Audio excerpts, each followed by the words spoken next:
새벽에도 보고 또 이렇게 저녁에도 보니까 너무 좋습니다. 여러분도 좋으세요? 네. 행복하시죠? 네. 우리 옆에 계신 분들에게 한번 이렇게 인사하겠습니다. 행복이 따라오고 있습니다. 행복이 따라오고 있습니다. 네. 자막이 나와야 되는데 안 나오네. 행복이 따라오고 있습니다. 네. 우리가 행복을 쫓아가는 것이 아니라요, 행복이 우리를 따라와요. 그렇게 믿으시기 바랍니다. 네.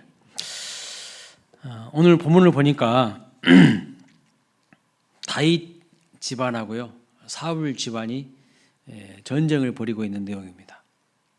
전쟁을 벌이고 있어요. 많은 분들이 이 본문을 해석하면서 설교할 때 동족 상잔의 비극이 있어서는 안 됩니다, 이런 설교를 합니다. 맞는 이야기죠. 본문을 가만히 들여다보면 좀 유치해요. 전쟁 스토리인데 좀 유치해요. 무슨 아이들 장난친 것 같이 싸웁니다.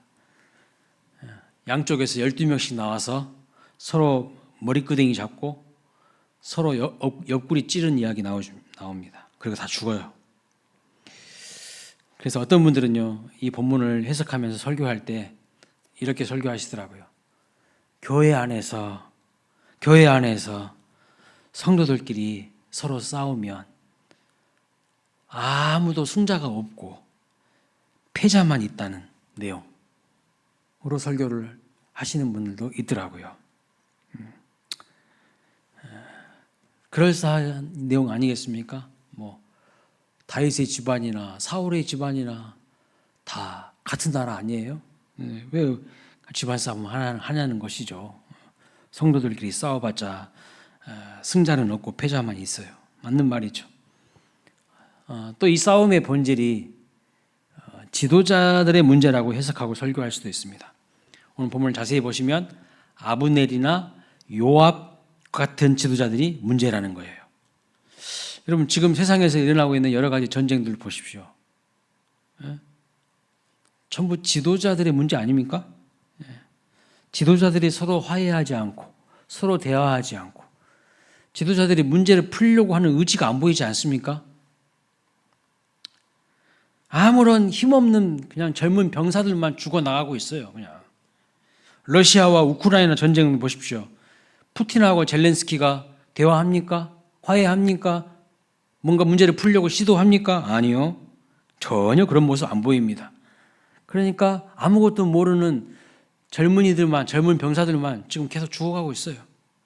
그 나라의 국민들만 피해를 보고 있는 거 아닙니까?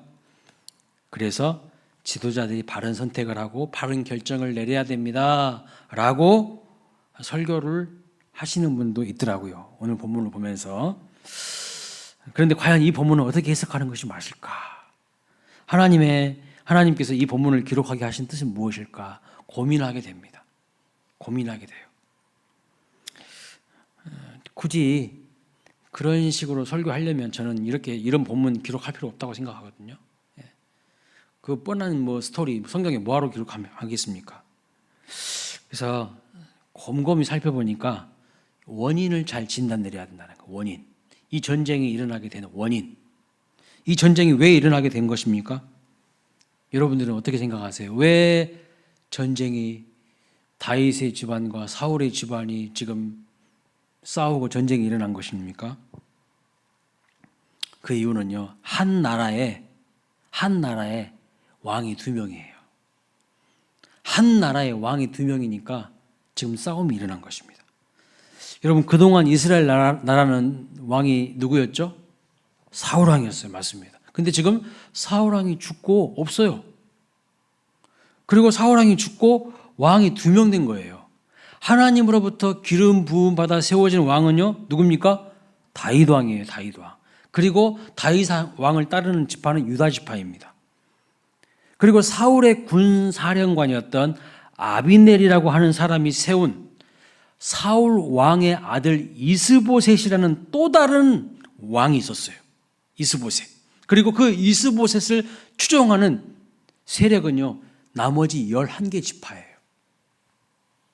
그 한 나라에 왕이 2명이니까 전쟁이 일어난 거예요.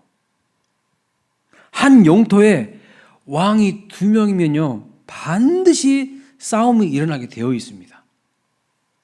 그래서 이 전쟁의 성격은요 한쪽이 반드시 이겨야만 끝나는 거예요. 화해하고 이런 거 없어요. 예. 반드시 한쪽이 이기고 한쪽이 져야만 끝나는 전쟁이라는 거예요. 자, 이렇게 볼 때에 오늘 본문은 우리에게 엄청나게 많은 메시지와 교훈을 담고 있어요. 주고 있어요. 이 전쟁은 이미 우리들 안에서 일어나고 있는 전쟁입니다. 우리 각자의 삶 속에서 일어나고 있는 전쟁이에요. 과거 수천 년 전에 그 다윗 시대에 일어난 전쟁이 아니라 오늘 우리에게도요 동일한 이러한 전쟁이 수도 없이 일어나고 있다는 사실입니다. 우리가 예수 그리스도를 믿기 이전에는요 우리가 인식하기도 전에 우리는 어떤 상태였는지 아십니까? 어둠에 속한 자들이라고 말씀하고 있어요. 그래서 에베소서 2장 2절부터 3절 말씀을 한번 볼까요? 읽어보겠습니다. 시작. 그때에 너희는 그 가운데서 행하여 이 세상 풍조를 따르고 공중의 권세 잡은 자를 따랐으니 곧 지금 불순종의 아들들 가운데서 역사하는 영이라. 전에는 우리도 다 가운데서 우리 육체의 욕심을 따라 지내며 육체와 마음에 원하는 것을 하여 다른 이들과 같이 본질상 진노의 자녀이었더니. 자, 이것이 바로 예수 그리스도를 믿기 이전에 인간에 대한 진단입니다. 인간에 대한 성경의 진단이에요. 공중 권세를 잡은 불순종의 영을 따르며 본질상 진노의 자녀였다고 말씀하고 있어요. 예수 그리스도를 믿기 이전에는 그랬어요. 한마디로 말하면 어둠의 권세의 지배를 받는 상태였다는 것을 말씀하고 있어요. 그리고 자기 자신이 자기 인생의 주인이고요 왕인 것처럼 그렇게 삽니다. 육체의 욕심을 따라서 내 마음대로 삽니다. 자기 원하는 대로 삽니다. 육체와 마음이 원하는 것대로 하며 살았다고 말씀하고 있어요. 그러니까 나라고 하는 나라의 왕은요 나 자신이었어요. 그렇죠? 그런데 예수님을 믿고 예수님을 영접한 후에는 어떤 변화가 일어납니까? 새로운 왕이 등장해요. 어떤 왕이죠? 예수 그리스도가 내 인생의 주인이시고 왕이 되는 것이죠. 그러니까 내 안에 두 개의 나라가 생깁니다. 두 개의 나라가. 나라는 왕이 여전히 왕노릇 하고 싶은데 내 속사람이 예수님을 영접하고 거듭나서 예수라는 왕을 따르기 시작하는 겁니다. 애 자아는요 지금도 끊임없이 주님이 앉아 계시는 그 보좌를요 탐합니다. 그 자리에 앉아서 왕노릇 하고 싶어 해요. 애 자아는. 그런데 내 인생의 새로운 주인이시고 왕이신 예수님이 계시는 거죠. 따라서 내 안에서 뭐가 일어나는 거예요? 영적인 전쟁이 일어나는 거예요. 영적인 전쟁이 일어납니다. 이 전쟁은요 일어날 수밖에 없는 전쟁이에요. 이게 영적인 싸움입니다. 그러니까 하나님의 나라가 내 안에 임하게 되면 우리의 마음에서요 갈등이 일어나는 거예요. 내적인 갈등이 일어나게 됩니다. 하나님의 나라가 임한다는 것은 하나님의 통치와 다스림을 받게 된다는 거예요. 하나님의 나라, 이 나라의 개념은 통치의 개념입니다. 그래서 하나님의 나라가 임한다는 것은 하나님의 통치, 하나님의 다스림, 하나님의 지배를 받게 된다는 뜻이죠. 그런데 여전히 내 속에 무엇이 있다고요? 옛 습성을 좋아하고 따라가는 어둠의 세력을 따라서 내 마음대로 살고 싶어하는 그 옛 자아가요 여전히 지금도 살아있어요. 그래서 갈라디아서 5장에 보면 뭐라고 말하냐면 내 속에 성령의 소욕과 육신의 소욕이 서로 충돌하고 싸운다고 말씀하고 있어요. 서로 대적한다고 말씀하고 있어요. 사도 바울은 로마서 7장에 이렇게 말합니다. 21절, 23절 같이 한번 읽어볼까요? 시작. 한 법을 깨달았노니 곧 선을 행하기 원하는 나에게 악이 함께 있는 것이로다. 내 속사람으로는 하나님의 법을 즐거워하되 내 지체 속에서 한 다른 법이 내 마음의 법과 싸워 내 지체 속에 있는 죄의 법으로 나를 사로잡는 것을 보는도다. 다시 말씀드리면 내 안에 하나님의 법을 따라가고 싶은 마음도 있고 또 내 안에 하나님의 법을 떠나서 내 마음대로 살고 싶은 또 다른 법이 있다는 거예요. 이 두 세력이 계속해서 갈등하고 대적한다는 거예요. 당연한 거 아닙니까? 당연해요. 예수님 믿기 이전에는요 갈등할 것도 없어요. 그냥 내 마음대로 살면 돼.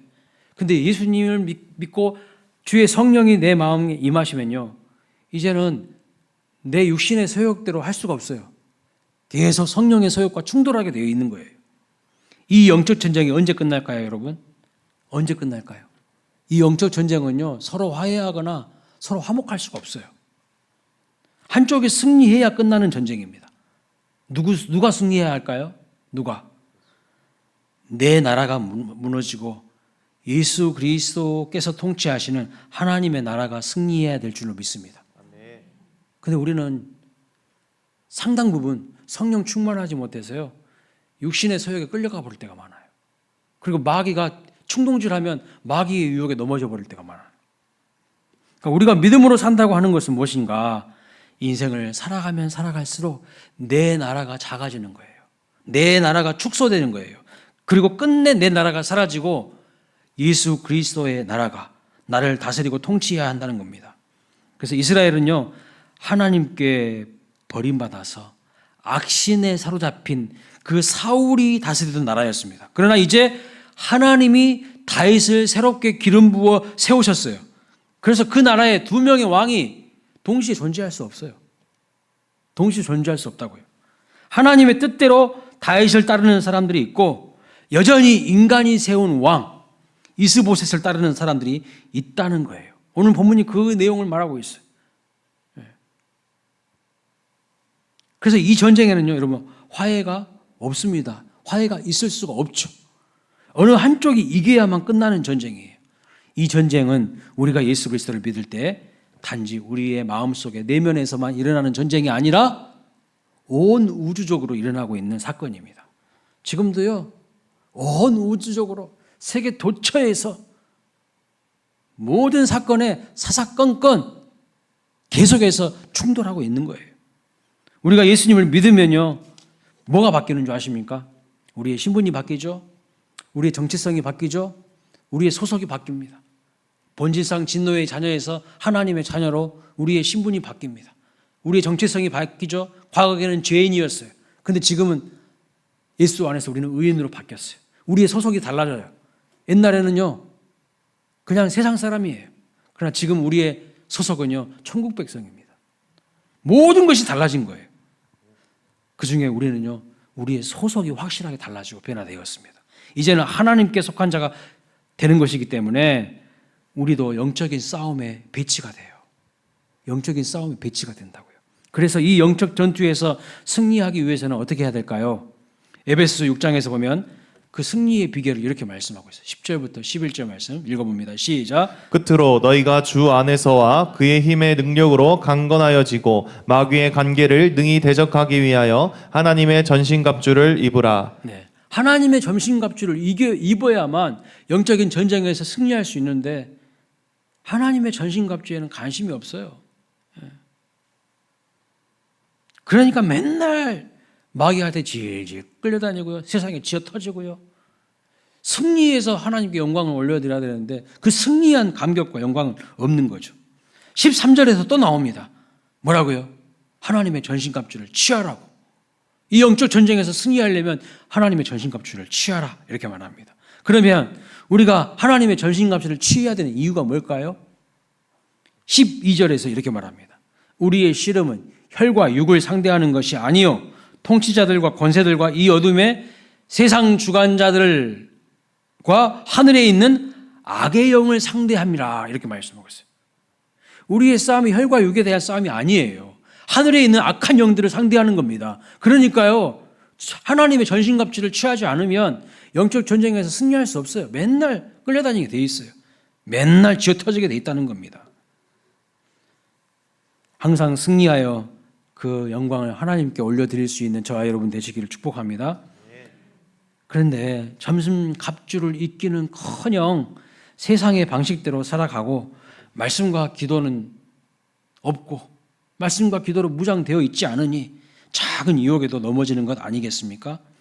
자, 오늘 본문으로 다시 돌아와서 이 전쟁의 양상을 지금 묘사하고 있는데 너무 어리석고 그냥 유치하게 싸우고 있어요.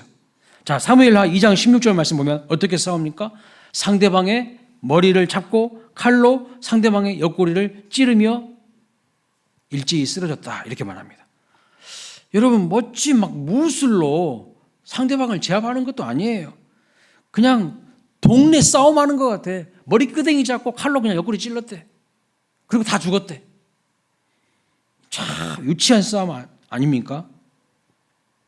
그뿐만 아니라요. 그 이후에 나오는 아브넬의 이야기, 아사헬 이야기는 또 어떻습니까? 무슨 이렇게 멋없는 싸움이 다 있는지 모르겠어요.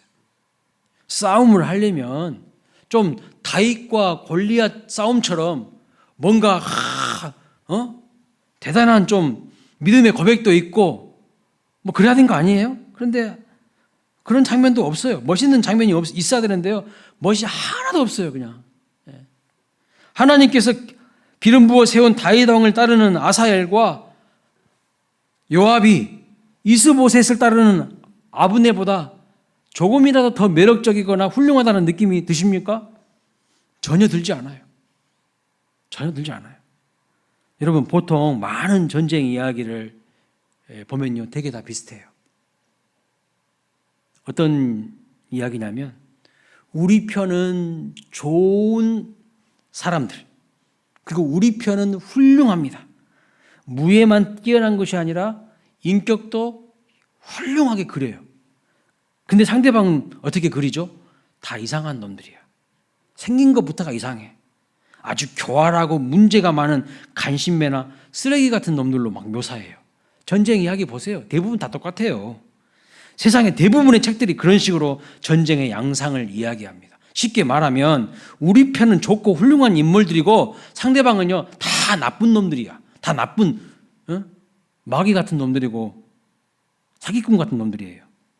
우리가 잘 아는 임진왜란을 소재로 하는 영화들 한번 봐보세요. 우리 편이 이순신 장군은요 완전히 영웅이에요. 영웅. 거의 신격화시켜. 영웅이에요. 영웅. 그런데 상대방 일본 장군들이나 일본 그 우두머리들은요 하나같이 어떻게 그립니까? 이상한 놈들로 그래요. 목소리도 막 이상하게 하고요. 진짜 범죄자처럼 그렇게 그리지 않습니까? 나쁜 놈들로 묘사를 한다는 거예요.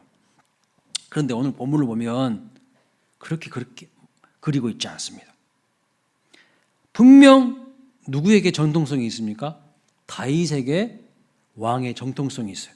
하나님께서 사무엘 선지자를 통하여서 기름 부음 받게 하셨어요. 하나님이 다윗을 기름 부어 왕으로 세웠습니다. 반면에 사울의 군사령관 아브넬이 세운 사울 왕의 아들 이스보셋은요 정통성이 없어요. 정통성이 없다고요. 그런데 성경을 보면 다윗 편에 속한 인물이나 저쪽 상대방 사울 집안에 속한 인물이나 그놈이 그놈이에요. 다 비슷해요. 별 차이가 없어요. 그러니까 이 전쟁을 시작하는 두 사람 다윗 편에 속한 요압과 이스보셋에 속한 아브넬이 다른 점이 있나요? 아니요. 저는 아무리 눈 씻고 찾아봐도 똑같아요. 차이점을 찾지 못하겠습니다. 또 다윗을 따르는 아사헬이라는 사람이 묘사되고 있는데 이 사람에 대해서 뭐라고 말하냐면 발이 빠르다라고 표현하고 있어요. 그러니까 발 빠른 것 빼고는요 좋은 것이 하나도 보이지 않습니다. 그렇죠? 오히려 혼자서 공을 세우려는 욕심 때문에 실력도 안 되면서 아브넬을 쫓아가다가요 비참한 죽음을 맞아 죽어요. 바보 같아요. 실력도 안 되면서 뭐 하려고 쫓아가냐는 거예요. 그러면서 비참한 죽음을 맞습니다. 그런데 여러분 이 이야기가 성경에 왜 있을까요? 아무짝에 쓸데없는 이야기 같은데 뭐 하려고 여기 기록해 놨을까요? 진짜 성경은 아무런 쓸데없는 이야기를 그냥 기록해 놨을까요? 아무 메시지가 없는 것일까요? 양쪽 진영의 인물들이 서로 별 차이가 없어요. 세상의 다른 전쟁 스토리를 보면 이긴 자, 승자 편의 인물들은요 아주 그럴싸하게 멋지게 그려놓고요 패자 편은요 아주 그냥 쓰레기같이 그냥 그려놓기 마련입니다. 그런데 오늘 성경은요 다윗 집안의 사람이나 사울 집안의 사람이나 두 집안이 대력해서 전쟁을 벌였는데 뭐 별 차이가 없어요. 뭐가 더 훌륭한지도 모르겠어요. 요압이 아브넬보다 뛰어나지 않습니다. 아사헬이요 아브넬보다 뛰어나지 않습니다. 더 나은 게 없어요. 그러니까 쉽게 말하면 다윗 집안에 속한 사람들이나 사울 집안에 속한 사람들이나 거기서 거기에요. 50보 100보. 복인 객인이에요. 더 훌륭한 것이 없습니다.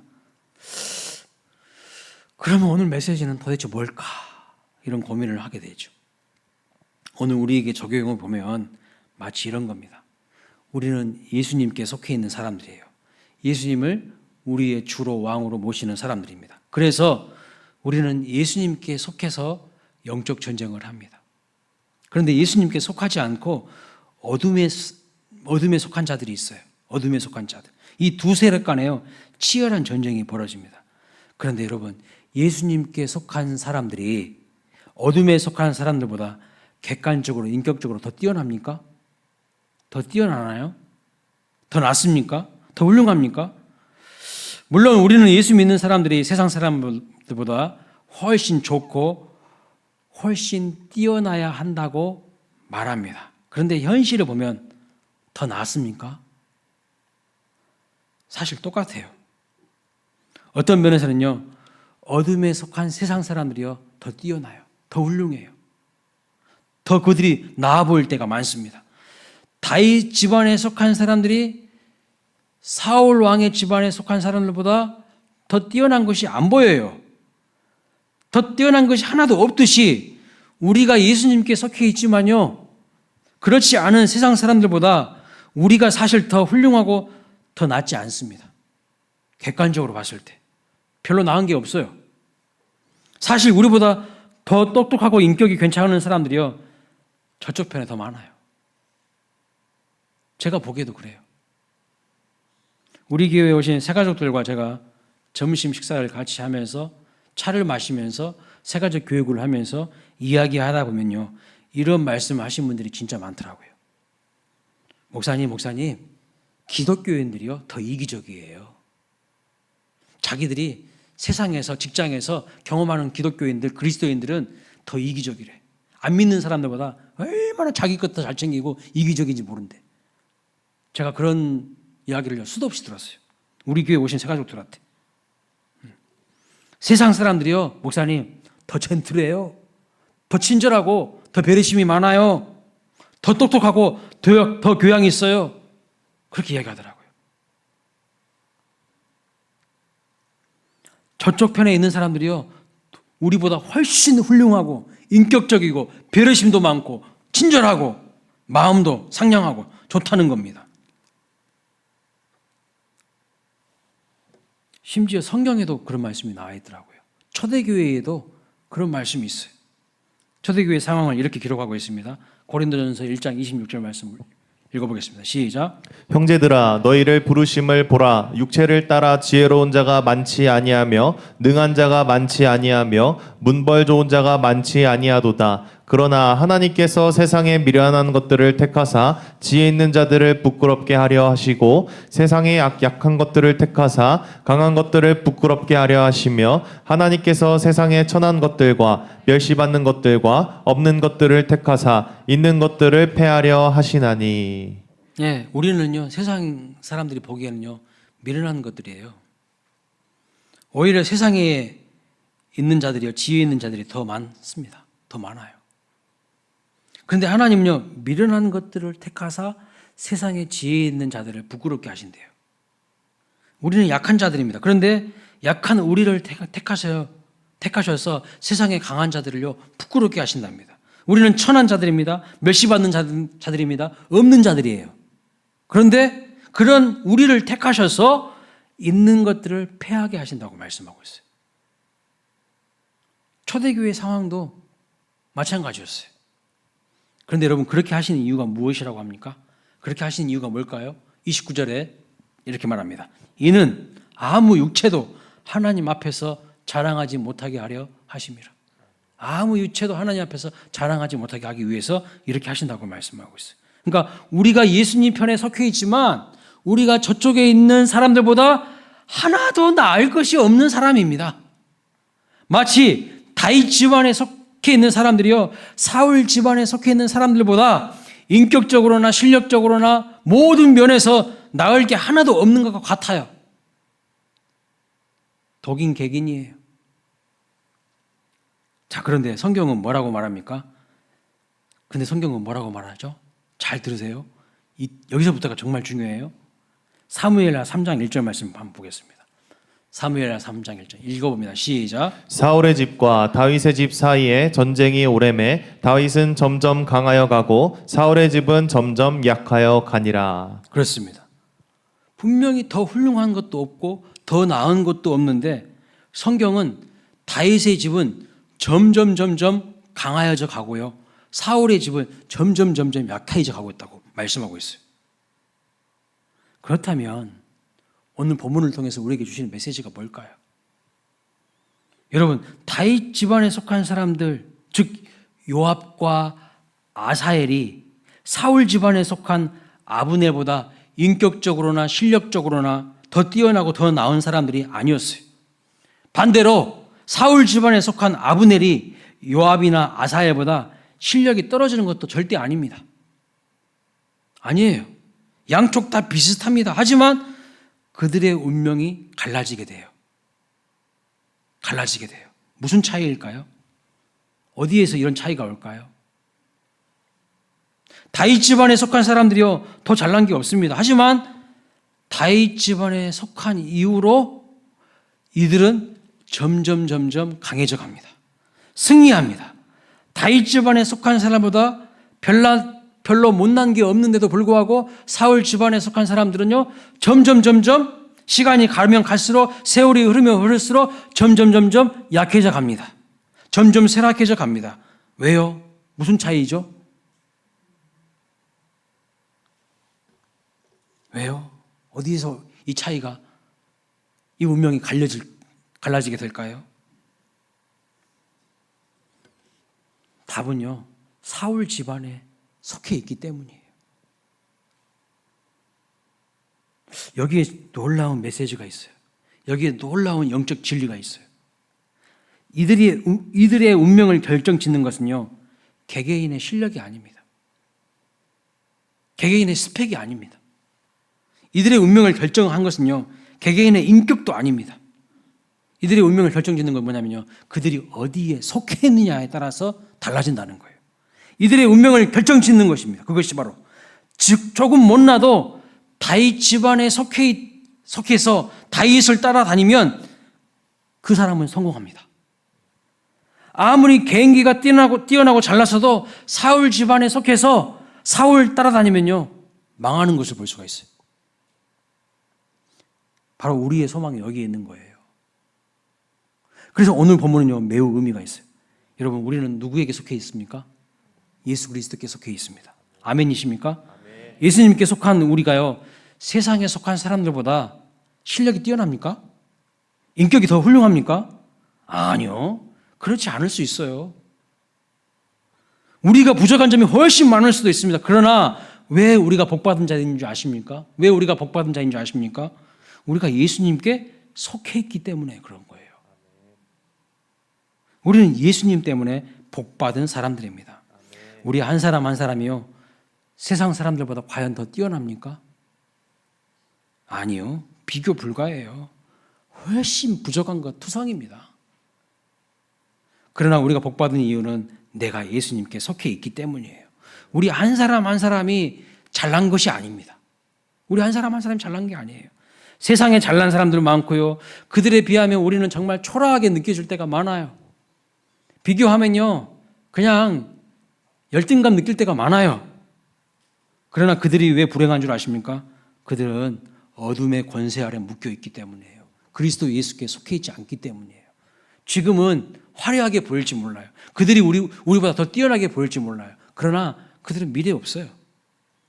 사랑하는 여러분, 사울의 집과 다윗의 집, 이 두 집안의 운명을 가른 것은요 소속이었어요. 소속. 어디에 속해 있냐의 문제라는 거예요.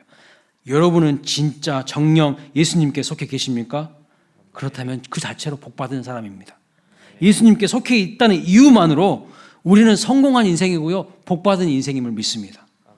내가 예수님께 속한 사람이라는 뭐가 있어야 되는 거예요? 프라이드가 있어야 돼요. 자부심이 있어야 돼요. 여러분, 성공하는 비결 간단합니다. 어떻게 하면 성공하죠? 예수님께 속해 있으면 성공해요. 예수님 안에 거하면 성공한다니까요. 이번에 한국 시리즈에서 기아 타이거즈가 우승을 했어요. 제가 다른 경기는 다 보지 못했고 제 5차전 마지막 경기만 잠깐 시청을 했습니다. 그래서 기아의 에이스 투수가 누구냐면 양현종 선수라는 사람이에요. 근데 양현종 선수가 선발 출전했더라고요. 그런데 양현종 선수가 에이스니까 그래 5차전 쉽게 이기겠구나 이렇게 생각했어요. 그런데요, 그냥 홈런은 3방을 맞아가지고 그냥 5대0 돼버리더라고 금방. 그래서 제가 그렇게 생각했어요. 5차전은 끝났네. 삼성이 이기겠구만. 6차전까지 가야 되겠네. 이렇게 생각을 했어요. 홈런 3방 맞고요. 그 실력 좋은 투수가 마운드에서 내려오더라고요. 그리고 다른 투수들이 올라갔습니다. 그런데 생각보다 다른 투수들이 잘 던져요. 그리고 타자들도요, 나름대로 잘 치더라고요. 그래서 5대0이었는데요. 역전해서 우승했어요. 야구 오랜만에 재밌는 야구 봤어요. 역전하는 야구. 그것도 내가 응원하는 팀이 이겼어요. 나는 기아가 좋거든. 내가 응원하는 팀이 이겼어.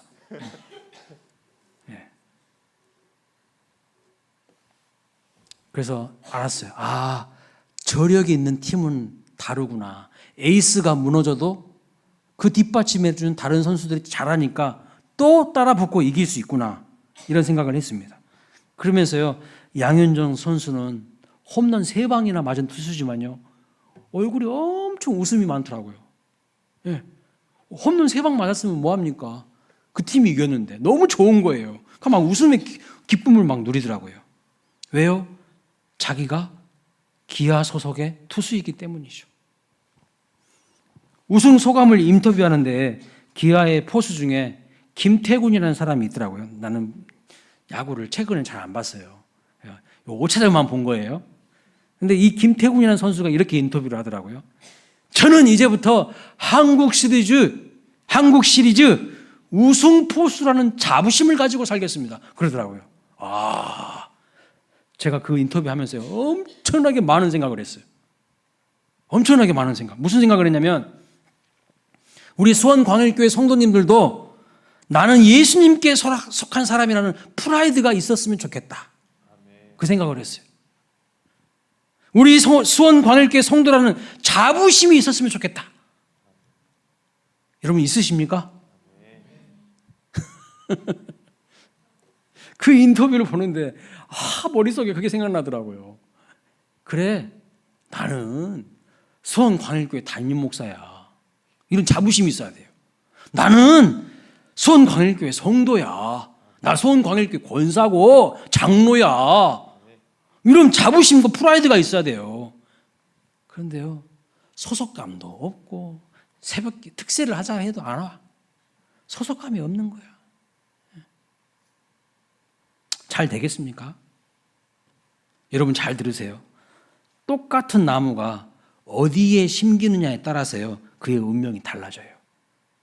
나무가 스스로 잘난 척하면 절대 안 됩니다. 색깔도 똑같고 품종도 똑같고 크기도 똑같은 나무를 심었는데 강가에 심기면요, 이 나무는요 성공해요.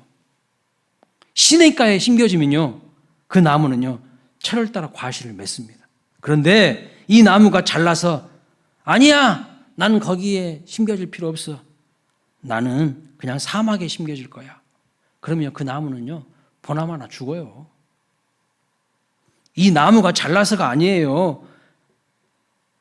어디에 속해 있냐가 중요한 거예요. 어디에 속해 있느냐가. 물을 공급받고 영양분을 받으니까요 성공하는 거예요. 반면에 똑같은 나무임에도 불구하고 사막에 심겨지면 어떻게 됩니까?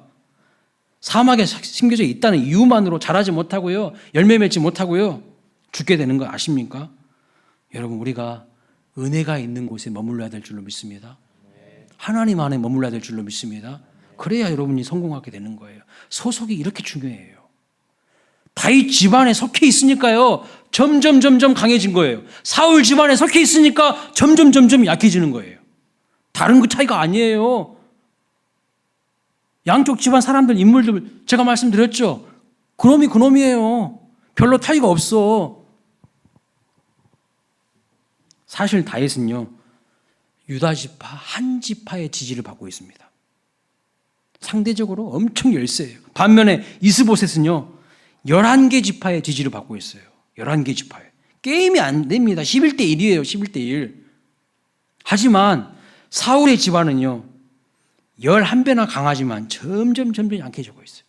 점점 힘을 잃어갑니다. 다윗의 집안은요, 지금 현재는 너무 약하지만요, 가면 갈수록 점점 강해집니다. 저는 우리 광일교회에 속한 모든 성도님들의 인생이요, 점점 강해지시는 은혜가 있으시기를 주님의 이름으로 축원합니다. 점점 강해지는 인생과 점점 약해지는 인생의 차이는 무엇입니까? 어디에 소속되어 있냐는 차이예요. 예수님께 속해 있으면요, 끝이 보장되어 있어요. 끝이 승리예요. 근데 마귀에게 속해 있고 세상에 속해 있잖아요. 끝이 지금 잠깐 번쩍이면서 잘 나갈 수 있을지 모르지만 끝이요, 멸망이에요. 멸망. 그걸 알아야 됩니다. 여기 우리 교회 청년들 몇 명 앉아 계시죠? 오늘 그렇게 많이 안 보이네. 새벽에 나오려고 다 주무시고 계신가? 3명밖에 안 보이네. 다른 데는 많이 보이던데. 여러분, 여기 청년들이 있는데 잘 생각하세요. 배우자 선택할 때 어떻게 선택해야 되는지 아세요? 지금의 현재 자산을 놓고 판단하면 절대 안 돼요. 지금의 현재 자산을 놓고 판단하면 안 돼요. 사울의 집안은요, 지금 현재 자산이 많아요. 11개 지파가 따라오고 있잖아. 근데 다윗은요, 1개 지파밖에 안 따라와. 현재 자산이 너무 약해. 그렇지 않습니까? 고작 1개 지파만 지지하고 있잖아요. 그런데 다윗은요, 점점 강해져 갑니다. 무슨 뜻이냐? 다윗은 미래 자산이 있는 사람이야. 미래 자산이. 현재 자산은 약해. 근데 미래 자산이 많은 사람이야. 왜요? 하나님이 다윗과 함께 하시기 때문이에요. 제가 저희 아내랑, 제 개인 이야기에서 좀 죄송합니다. 제가 저희 아내랑 데이트할 때 지금 생각해 보면요, 제가 무슨 그런 배짱이 있었는지 모르겠어요. 정말 집불도 없었거든요, 제가. 근데 배짱만 있었어요. 가진 것은 아무것도 없는데 그냥 전 자신감은 있었어요. 네. 그래서 제가 제 아내에게 거의 세뇌하다시피 그렇게 이야기했어요. 나를 만난 사람은 대박을 만난 거다. 가스라이팅 당한 것인가? 모르겠어요. 진짜 대박 난 것이라고 제가 이야기했어요. 그런데 그때 제가 신학대학원 다닐 때 입을 옷이 없더라고요. 입을 옷이 없어. 예. 지금까지 저희 아내가 이야기합니다. 그때 데이트할 때 바지에 빵꾸 난 거 입고 나온 거 알아? 가끔씩 잊을만 하면 한 번씩 이야기를 하는 거예요. 예? 여러분, 제가 알았을까요? 몰랐을까요? 빵꾸 난 바지 입고 나간 거 알았을까요? 몰랐을까요? 몰랐어요. 알 리가 없죠. 예, 몰랐어요. 예. 공부하고 사역하기도 바쁜데요. 뭐 외모를 가꾸고 뭐 옷차림 뭐 신경 쓸 시간이 없어요. 예. 그런데 제 아내가 이렇게 이야기하더라고요. 외모와 옷차림은 진짜 별로인데 사람이 그렇게 자신감이 있어 보였다고. 어디서 그런 배짱이 나오는지 모르겠다고. 맞아요. 하나님이요, 든든한 백이시니까요. 그 백 하나 믿고 자신감이 있었어요. 지금보다 한 10배는 더 있었던 것 같아요. 예. 다윗의 집안이 사울의 집안보다 나을 게 뭐가 있습니까? 하나도 나을 게 없어요. 오직 한 가지, 여호와 하나님 의지하고 신뢰함으로 점점 강해져 갔던 것입니다. 우리 광일교회도 현재 자산보다 미래 자산이 더 많은 교회가 될 줄로 믿습니다. 아무리 지금 사람이 많아도요, 하나님의 영광과 임재가 떠나면요, 그 교회는 점점 약해질 것입니다. 그러나 지금 여러 가지 면에서 부족하고 약하다 할지라도 하나님이 함께 하시면 점점 강해질 것을 믿으시기 바랍니다.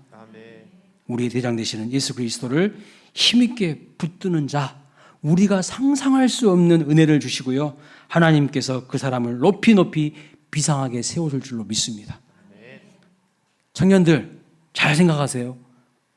지금 현재 자산 뭐 얼마나 가지고 있는가 그거 보지 마세요. 그 사람 하나님을 힘있게 의지하는가 이걸 봐야 돼요.